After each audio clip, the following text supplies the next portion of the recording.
boulevard Lubumbashi à Kinshasa.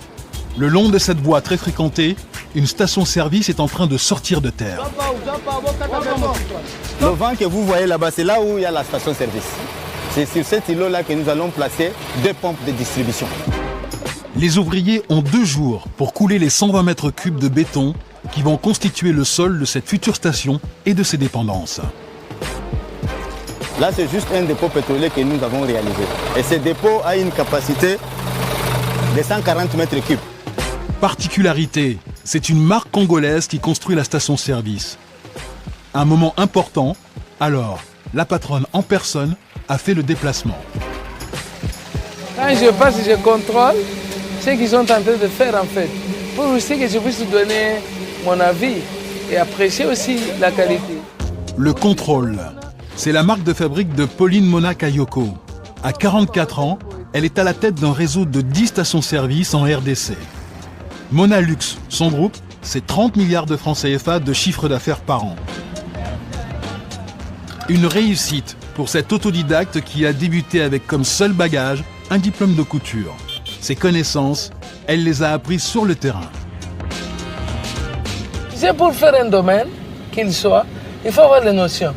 En fait, de voir la possibilité de contrôler ce qu'on te dit si c'est vrai ou faux. Mona Lisa ne croit que ce qu'elle voit. C'est sa marque de fabrique. Car au Congo, le secteur pétrolier est ultra concurrentiel.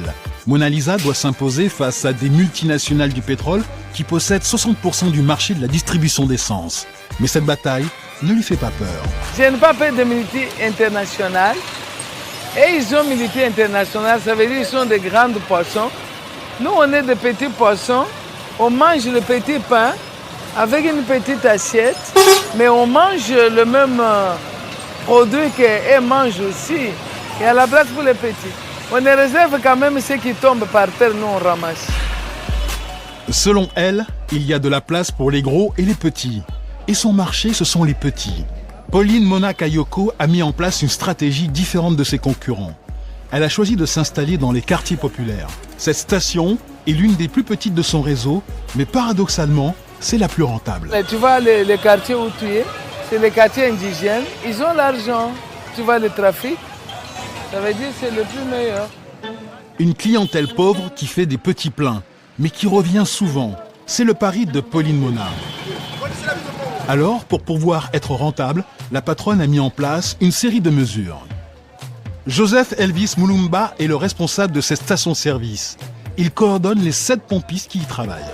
Quand le véhicule arrive, les clients se présentent auprès du pompiste, il donne de l'argent. Une fois que la pompiste a de l'argent, c'est quelle valeur? 5 $. Après, il décroche le bec pour servir les clients.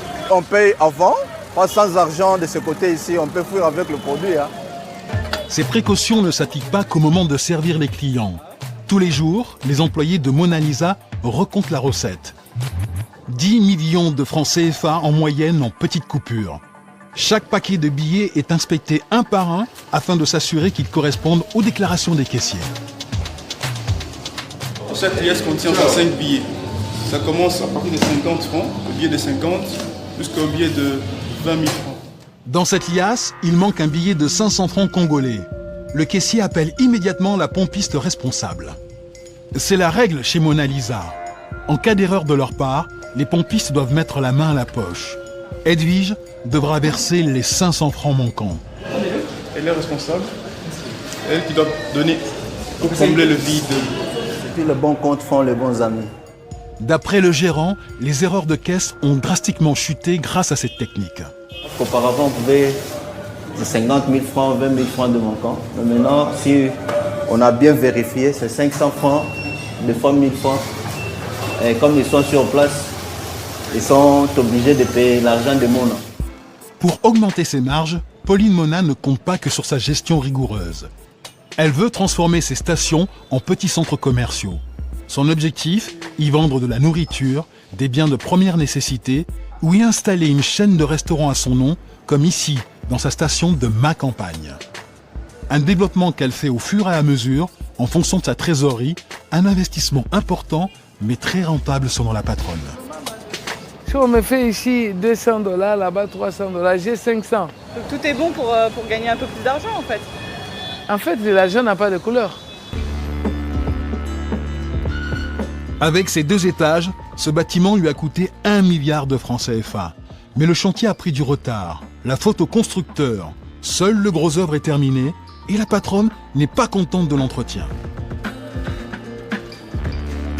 Je ne peux pas accepter que je trouve le bâtiment comme ça, détruit. Je vais trouver la maison prier. Ce n'est pas du tout génial, ce n'est pas du tout bon. Si Pauline Mona est aussi attentive à l'entretien de son bâtiment, c'est qu'elle aimerait commencer l'exploitation du rez-de-chaussée avant la fin des travaux prévus en 2017. Ce sont de l'argent qui a été mis ici qui dort. Jusque-là, ça dort parce que ce n'est pas exploité. Mais je vais exploiter bientôt le rez-de-chaussée ici. Pauline Mona ne laisse rien au hasard. Tous ces investissements doivent être rentables.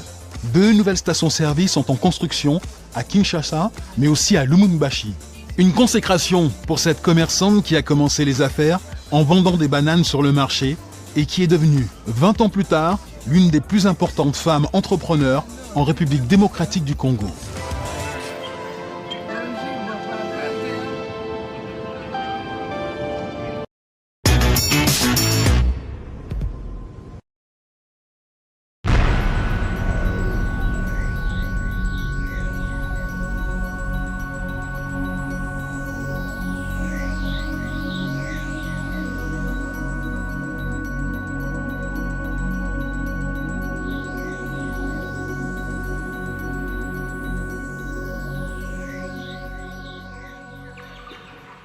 L'épiaulement qui résonne dans ce hangar de la banlieue de Lubumbashi en République démocratique du Congo donne du baume au cœur de Franck et Gauthier. Ce sont leurs jeunes poulets qui s'efforcent de bien nourrir en vue de leur vente toute proche. Avec le projet PAJEC, nous avons été formés et nous avons commencé par les idées. Il fallait avoir les idées d'entreprise. Mon ami m'a appelé pour dire que j'avais vu tes idées et mes idées, c'est comme si ça coïncide. Est-ce que nous pouvons s'associer pour faire un projet pareil? Ces 2 jeunes entrepreneurs, diplômés en agroalimentaire, se trouvaient au chômage depuis plusieurs années quand ils ont entendu parler du programme d'activité pour l'emploi de jeunes au Katanga, le PAJEC, mis en œuvre par l'Organisation internationale du travail avec l'aide financière de la Belgique. Le programme PAJEC a, en outre, été conçu afin de renforcer les capacités entrepreneuriales des jeunes de cette province. Franck et Gauthier ont pu suivre une formation en création et gestion d'entreprise et ils se sont associés pour présenter un projet d'élevage de poulets, la CAPGECO. Leur plan d'affaires a été retenu lors d'un des 3 concours organisés par le programme et ils ont reçu un microfinancement et un accompagnement technique pour lancer leur affaire. Aujourd'hui, avec 3 employés, Franck et Gauthier produisent une centaine de poulets par mois et ont de grandes ambitions pour l'expansion de leur entreprise. Devenir un des leaders nationaux dans le domaine de la production avicole, puisque aujourd'hui nous sommes dans une production qui nage dans les centaines, mais on veut atteindre les milliers et on veut arriver effectivement à intégrer également d'autres éleveurs, puisque nous sommes une coopérative. Dans un pays où la majorité de la population a moins de 25 ans, le programme PAJEC, qui s'inscrit dans le cadre de l'agenda du travail décent de l'OIT, a participé au développement d'activités de formation professionnelle et entrepreneuriale en partenariat avec les structures provinciales. Ces activités ont permis d'accroître l'employabilité des jeunes apprentis sortant des établissements de formation. Ainsi, plus de 1000 jeunes ont été formés dans des filières porteuses telles que la mécanique diesel, la soudure, l'artisanat ou l'agroalimentaire. Le programme a équipé plus de 20 établissements scolaires avec des salles informatiques permettant aux élèves de maîtriser les outils informatiques de base. Une quarantaine de formateurs ont reçu une méthode d'enseignement avec différents modules comme l'utilisation des outils de traitement de texte, de tableurs, de présentation et de recherche Internet. Je trouve que ça va vraiment beaucoup plus m'aider parce qu'aujourd'hui, pour travailler dans une entreprise, il faut quand même avoir des notions d'informatique. Parce qu'avec, disons, je peux dire avec la mondialisation ici, partout il n'y a que des ordinateurs. Je trouve que je peux toutefois facilement trouver un travail. Elles ont une certaine émancipation par rapport à la vie active parce qu'aujourd'hui, dans le monde actuel, l'outil informatique est très nécessaire. Quand on a un environnement comme celui-là, ça apporte beaucoup. Dans les familles, on est déjà en contact réel avec l'outil informatique. C'est vraiment un grand apport sur le plan social.